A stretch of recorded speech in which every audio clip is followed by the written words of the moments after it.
राजा कहता है। पिलातुस ईसा से, क्या तुम यहूदियों के राजा हो? ईसा, आप ठीक ही कहते हैं।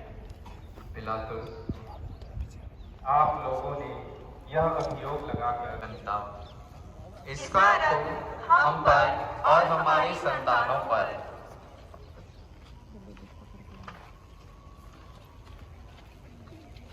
विनती।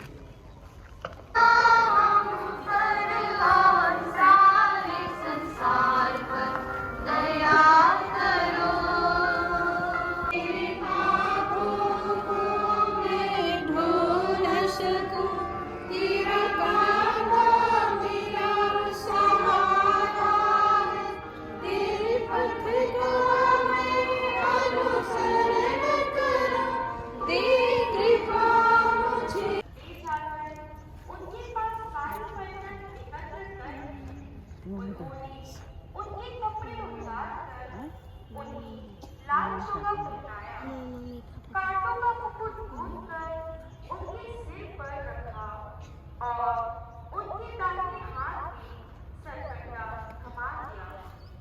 सैनिक तब अपने सामने घुटने टेक कर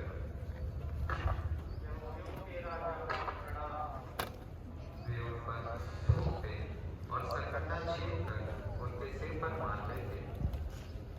सैनिकों ने यीशु के पैरों के पास क्रूस को पटक दिया है।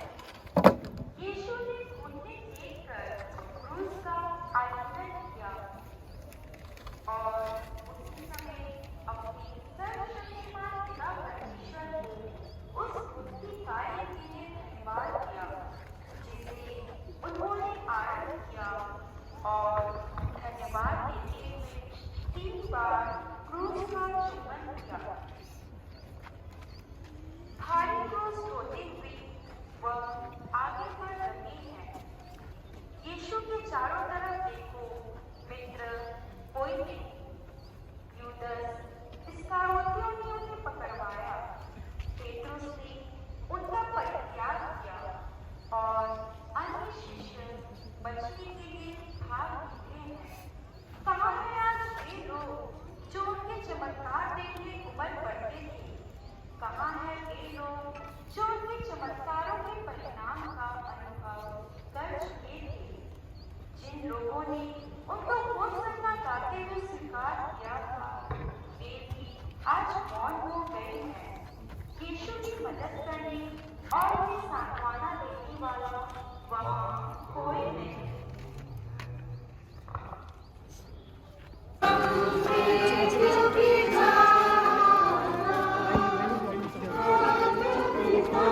संसार पर दया करो।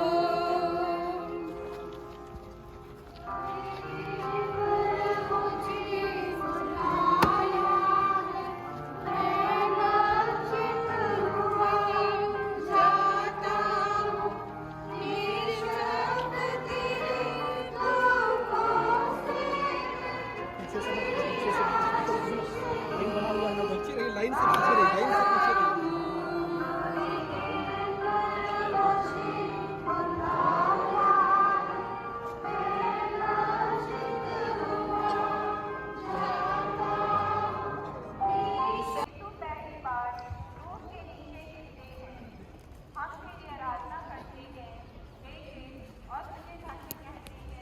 क्योंकि तूने अपने पवित्र क्रूस के द्वारा इस दुनिया को बचाया।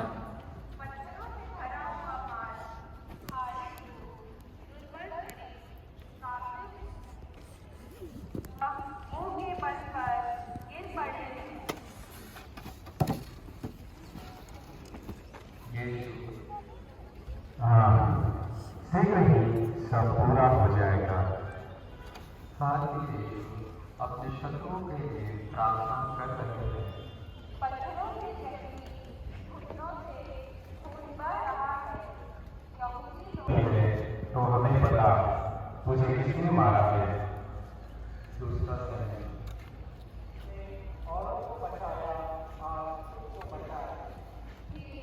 जोर-जोर से उनकी हंसी उड़ा रही है। यीशु, मैं जिस मार्ग पर चलता हूँ वहाँ लोगों ने मेरे लिए जाल बिछाया है। मेरे दाहिने रिश्तेदार और देश मेरी परवाह कोई नहीं करता। वह हमारे ही लोगों को अपने ऊपर लेता था और हमारे ही से लगा हुआ था।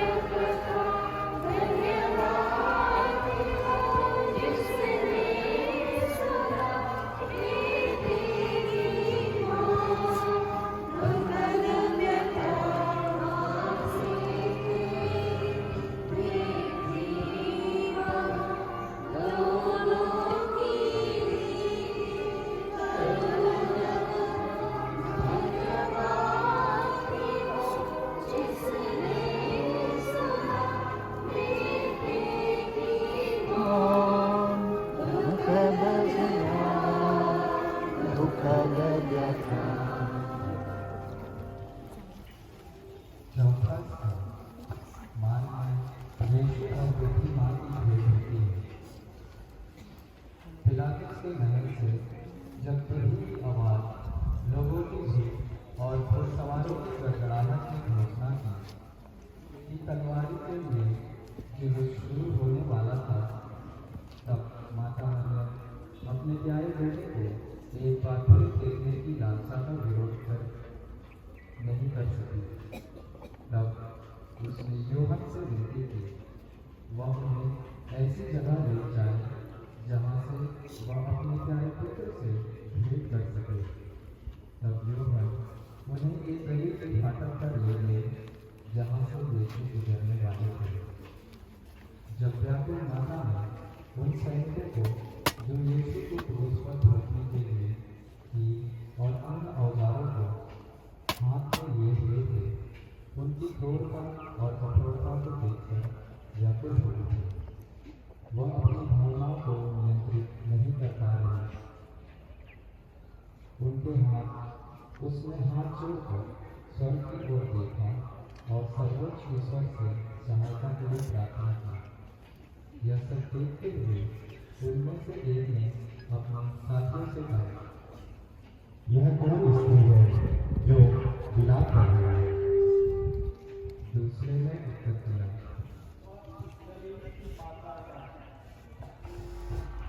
जब उन्होंने यह सुना तो वे अति पीड़ित व दुखित माता का उपहास करने लगे, परंतु मरियम ने इन सब बातों का ध्यान नहीं दिया। वह तो बस अपने पुत्र को देखना चाहती थी। इसी दौरान बीच में यीशु और उनकी दुखी माता की दुखदाई भेंट होती है। यीशु की माँ उनके पास दौड़ी चली आई है। एक दूसरे को देख रहे हैं, सासू से वेदना से भरे हुए हैं। पुत्र की यातना माँ के प्रेम में हृदय को क्षोभित कर रहे हैं। माँ की वेदना पुत्र के दुख को बढ़ा रही है। तभी वह आंतरिक रूप से अपने प्रिय पुत्र अपने प्रभु से विनती करते हैं कि वे इन क्रूर सिपाहियों को प्रेरित करें कि क्रूस ढोने में उनकी सहायता के लिए वे किसी को नियुक्त करें।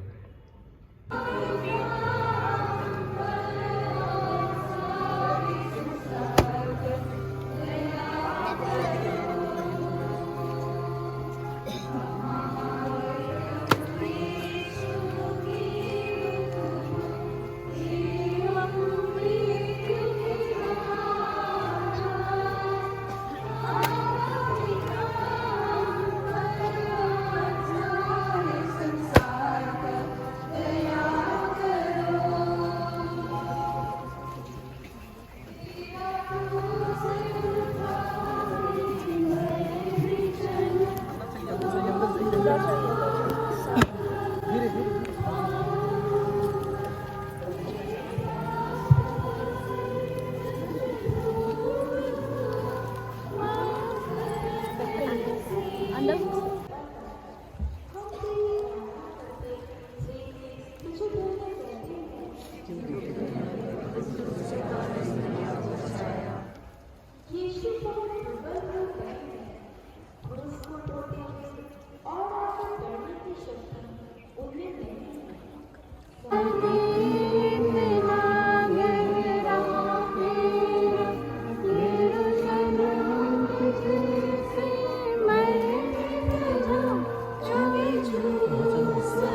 यीशु का पवित्र चेहरा पोंछती हूँ। हम तेरी आराधना करते हैं, एक एक और तुझे धन्य कहते हैं। क्योंकि तूने अपने पवित्र क्रूस के द्वारा इस दुनिया को बचाया।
मुझे अनुमति दे कि मैं अपने प्रभु का चेहरा पोंछ सकूं।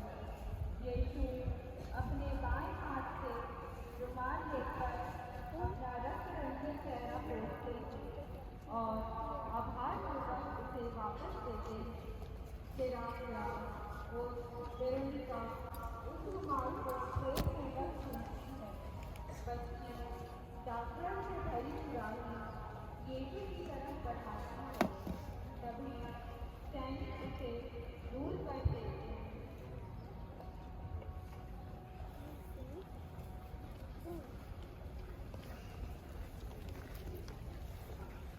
बिनती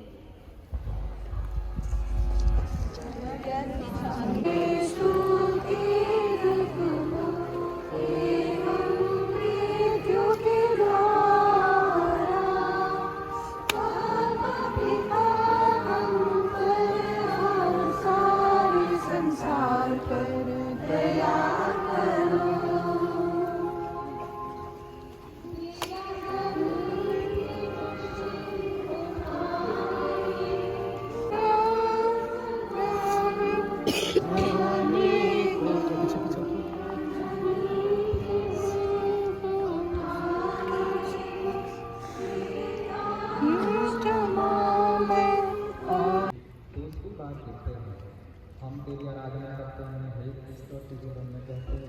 क्योंकि तूने अपने पवित्र क्रूस के द्वारा इस दुनिया को बचाया।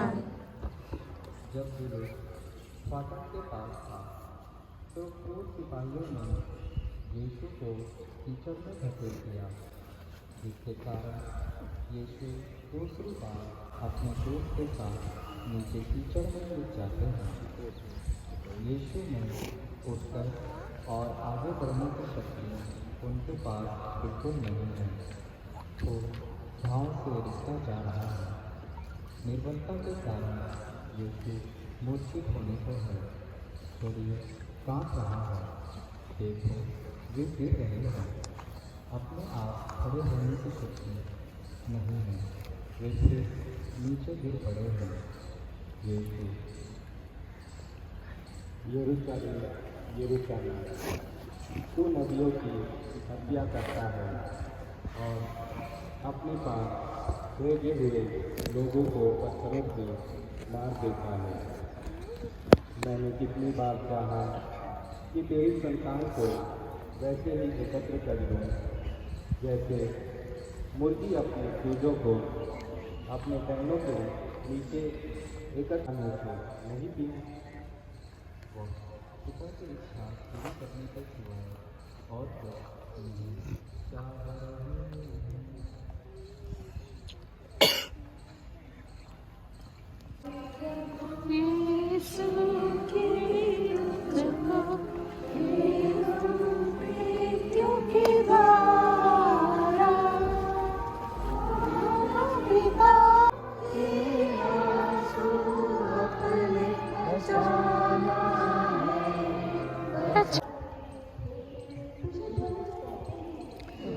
अपने पवित्र क्रूस के द्वारा इस दुनिया को बचाया।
मैं सदा तुम्हें ही चाहूँगा,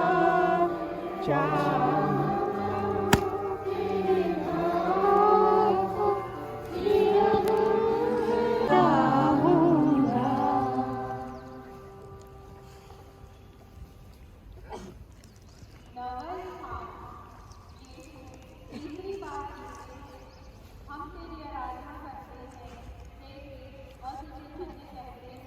क्योंकि तूने अपने पवित्र क्रूस के द्वारा इस दुनिया को बचाया।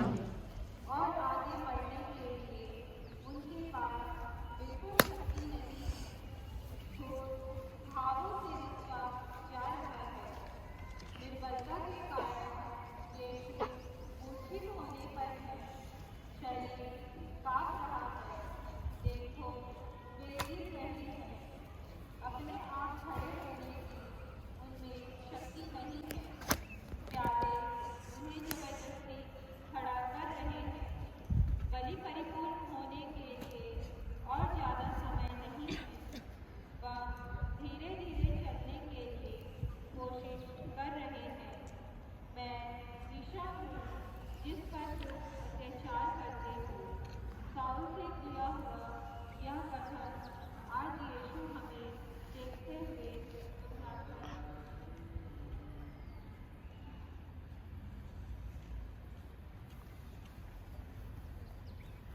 जाते हैं, हम तेरी आराधना करते, हे कृष्ण, तुझे धन्य कहते हैं।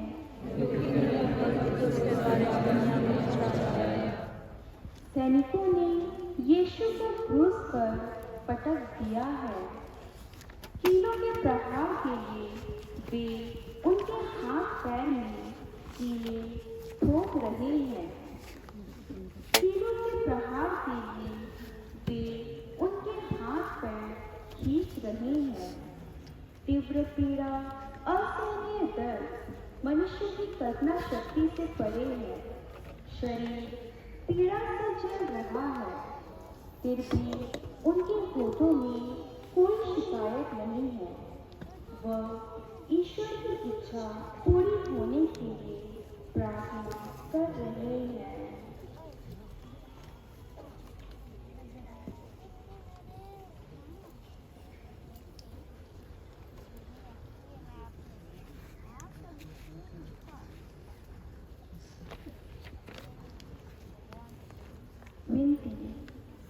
संसार के मुक्तिदाता, तू प्रेम का एक नया दया।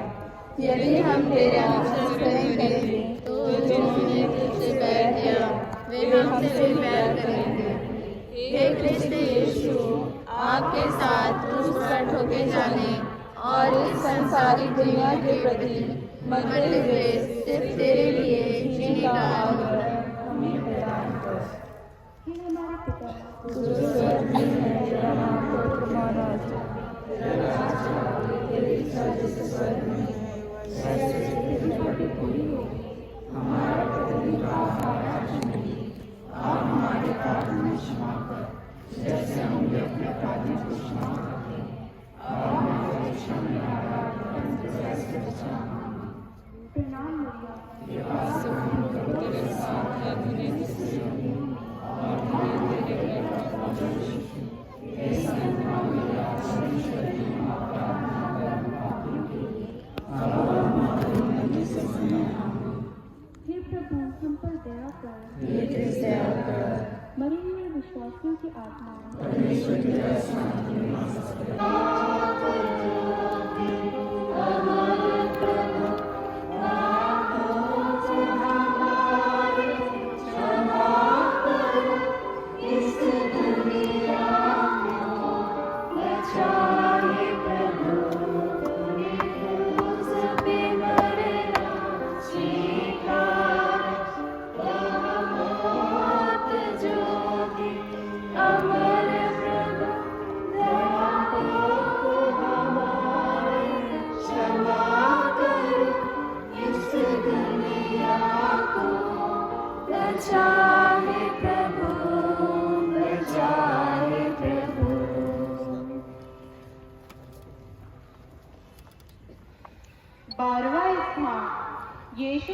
पर लटकते हुए मर जाते हैं। हम तेरी आराधना करते हैं हे क्रिस्त और तुझे धन्य कहते हैं, क्योंकि तूने अपने पवित्र क्रूस के द्वारा इस दुनिया को बचाया। उन्होंने यीशु को दो डाकुओं के बीच क्रूस पर चढ़ाया है। क्रूस पर लटकते हुए वह अपने शत्रुओं के लिए प्रार्थना कर रहे हैं। यीशु, हे पिता, उन्हें क्षमा कर, क्योंकि वे नहीं जानते कि वे क्या कर रहे हैं। फरीसी यह कहते हुए उनका उपहास कर रहे हैं। फरीसी, इसने दूसरों को बचाया। यदि यह ईश्वर का मसीह और परम प्रिय है तो अपने को बचाए। उन्होंने यीशु को दो डाकुओं के बीच क्रूस पर चढ़ाया है। क्रूस पर चढ़ाए हुए कुकर्मियों में से एक इस प्रकार ईसा की निंदा करता था। पहला डाकू, तू मसीह है ना, तो अपने को और हमें भी बचा। पर दूसरे ने उसे डांट कर कहा। दूसरा डाकू, क्या तुझे ईश्वर का भी डर नहीं? तू भी तो वही दंड भोग रहा है। हमारा दंड न्याय संगत है, क्योंकि हम अपनी करनी का फल भोग रहे हैं, पर उन्होंने कोई अपराध नहीं किया। तब उसने ईसा से कहा। दूसरा डाकू, ईसा, जब आप अपने राज्य में आएंगे तो मुझे याद कीजिएगा। ईसा ने उससे कहा कि क्रूस के पास खड़ी है। ईसा ने अपनी माता को और उनके पास अपने उस शिष्य को जिसे वह प्यार करते थे देखा। उन्होंने अपनी माता से कहा, भद्रे, यह आपका पुत्र है। इसके बाद उन्होंने शिष्य से कहा, ईसा, यह तुम्हारी माता है। उस समय से उस शिष्य ने उसे अपने यहाँ आश्रय दिया। दोपहर से तीसरे पहर तक पूरे प्रदेश पर अंधेरा छाया रहा। लगभग तीसरे पहर ईसा ने ऊंचे स्वर से पुकारा, ईसा, एली एली लेमा सबक्तानी। आपने ग्रहण कर लिया है। आपकी होम बलि, क्षमा की बलि आप पूरा कर चुके हैं। जो लोग मुझे क्रूस पर चढ़ाते हैं उन्हें क्षमा देने की शक्ति मुझे प्रदान कर। हे पिता, सारे संसार पर दया करो। हमारे प्रभु यीशु के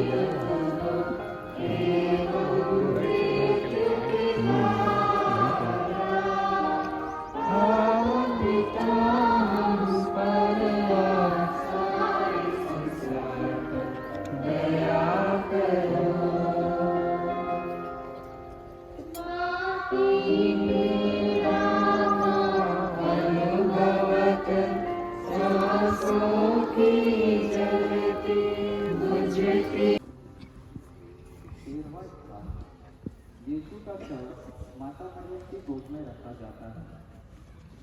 दिन शुक्रवार का है और हम तेरी आराधना करते हैं। वे सब तुझे धन्य कहते हैं, तूने अपने पवित्र क्रूस के द्वारा इस दुनिया को बचाया। दिन शुक्रवार का है और आने वाला दिन विश्राम का दिन है। यहूदी लोगों ने यह तय कर लिया है कि रात में यीशु का शव क्रूस पर नहीं टंगे रहने दिया जाना है, क्योंकि आने वाला विश्राम दिन बड़ा त्योहार है। उन्होंने पिलातुस से निवेदन किया है कि उनकी टांगें तोड़ दी जाए और शव हटा दिए जाए। इसलिए सैनिकों ने यीशु के साथ क्रूस पर चढ़ाए हुए दोनों व्यक्तियों की टांगें तोड़ दी हैं। यीशु पहले ही मर चुके हैं, यह देखकर उन्होंने उनकी टांगें नहीं तोड़ी।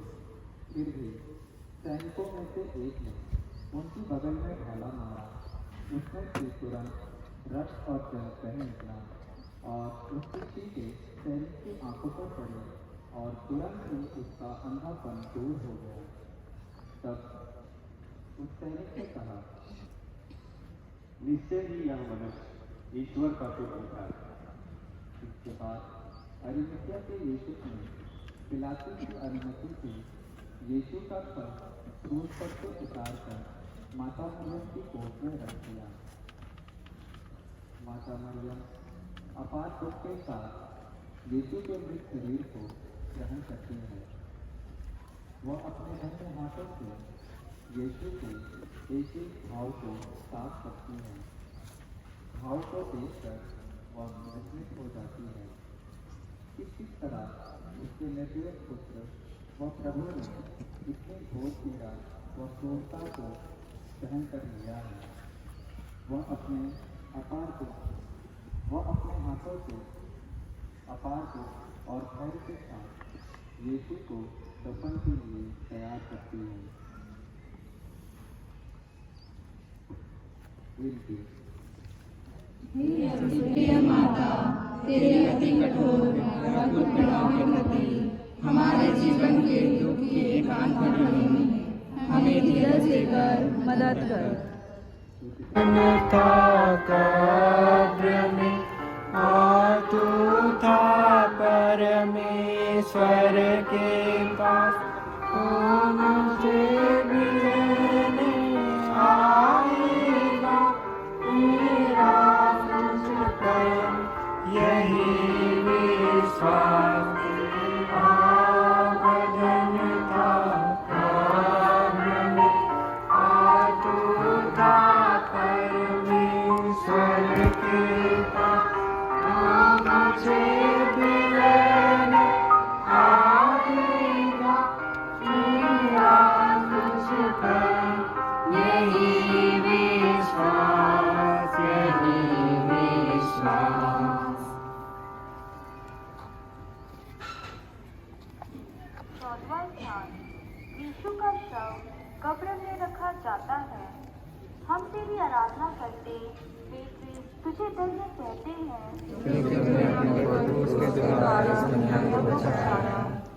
निकोदेमुस की लगभग 50 सेर का संग्रह और अगरू का संरक्षण लेकर वहां पहुंच चुका है। यहूदियों की दफन की प्रथा के अनुसार उन्होंने उसे सुगंधित द्रव्यों के साथ छाती की पट्टियों में लपेट दिया है। जहां यीशु क्रूस पर चढ़ाए गए थे वहां पास में एक बाड़ी है और उस बाड़ी में एक नई कब्र भी है। उन्होंने यीशु को उसी कब्र में रख दिया है क्योंकि यहूदियों के लिए विश्राम का दिन शुरू होने ही वाला है और कब्र निकट ही है। मेरा शरीर सुरक्षित है क्योंकि तू मेरी आत्मा को अधोलोक में नहीं छोड़ेगा। तू अपने भक्त को कब्र में करने नहीं देगा।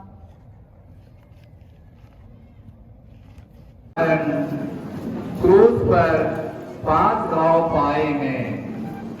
उनके द्वारा मुझे अपने दास को, जिसे अपने अनमोल लहू द्वारा बचाया, सहायता दे।